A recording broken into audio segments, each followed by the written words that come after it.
Esse é um assunto para o nosso especialista CNN.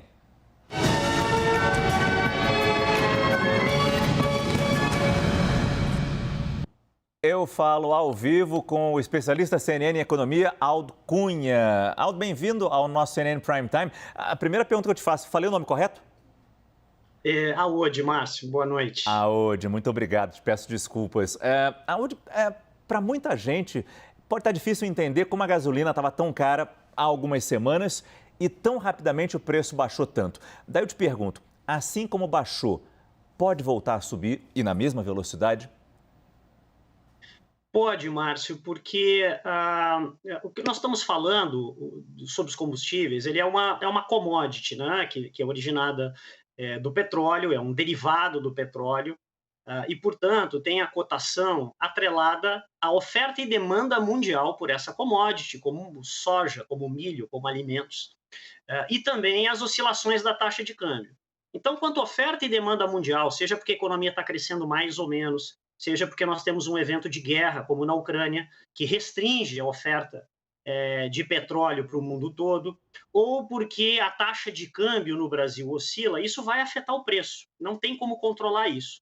O que os governos no mundo todo estão tentando fazer, dado que recentemente os preços de derivados do petróleo subiram muito, porque o petróleo subiu, é tentar amortizar, diminuir essa alta ou, eventualmente, até reduzir os preços, como foi o caso recente.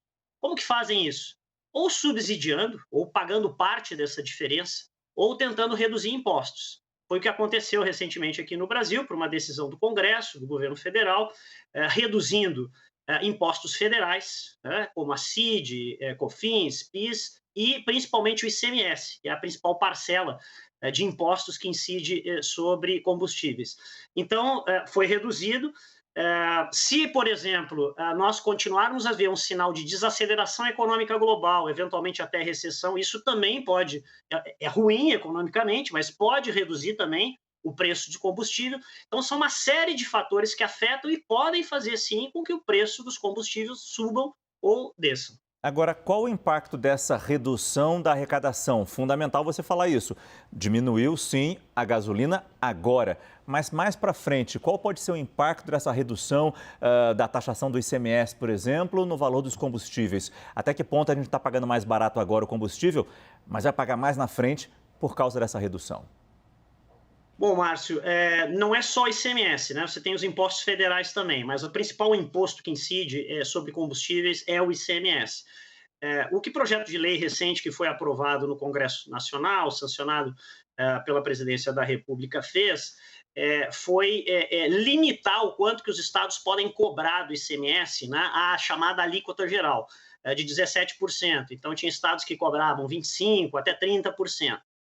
E os estados acabaram reduzindo depois e os preços caíram por conta disso.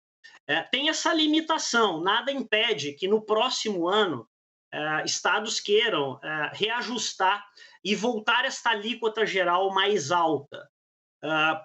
Mas isso, eu diria que exige uma série de movimentos, inclusive movimentos políticos, pressão dos consumidores. Então, não me parece muito trivial. Vai ser, de um lado, a perda de arrecadação.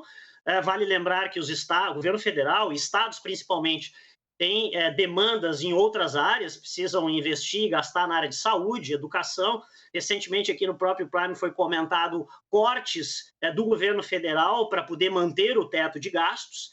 Então, quando há essa queda de arrecadação, há também uma necessidade de recomposição de receitas de estados, municípios e do próprio governo federal. Então, isso vai depender muito dessa dinâmica entre perda de arrecadação, pressão de preços, nos preços de combustíveis no ano que vem. Você falou do lado político. Eu te pergunto sobre o papel da Petrobras. Você acha que depois de tantas trocas no comando da empresa, vai ser possível, especialmente no ano eleitoral, continuar com a política de paridade internacional? A pressão do governo, o tal da pressão política sobre a empresa, vai diminuir? Olha, aparentemente o governo conseguiu agora colocar representantes mais alinhados com a política de governo. Por outro lado, nós precisamos lembrar que a Petrobras é uma empresa sujeita a uma série de regramentos. É uma empresa listada em bolsa, tem investidores minoritários, está sob a regulação da CVM. Então, os seus dirigentes, os membros do Conselho de Administração não podem simplesmente fazer o que o governo quer. O governo conseguiu colocar membros mais alinhados, então se espera que, né, as decisões estejam dentro dos limites dos regramentos legais mais alinhadas com o governo. Mas, por outro lado, eu diria também que há alguma sinalização de que a pressão sobre preço dos combustíveis talvez não seja mais tão forte, principalmente pelo cenário internacional, que indica uma desaceleração de atividade econômica, ou até talvez uma recessão. Isso vai afetar o preço do petróleo, tanto que ele já recuou. Quanto que isso vai chegar em termos de preços da Petrobras e até a bomba, né, no chamado na gasolina, para os consumidores, aí ainda demora um pouco. Mas talvez esse ambiente econômico internacional de pressão para aumento de preços de combustíveis tenha passado, pelo menos o pico. Isso deve ajudar, sim, na política de preços da Petrobras e do alinhamento dessa política de preços com aquilo que o governo federal espera. Audi Cunha, nosso especialista CNN em economia. Muito obrigado. Boa noite. Muito obrigado. Uma boa noite, Márcio.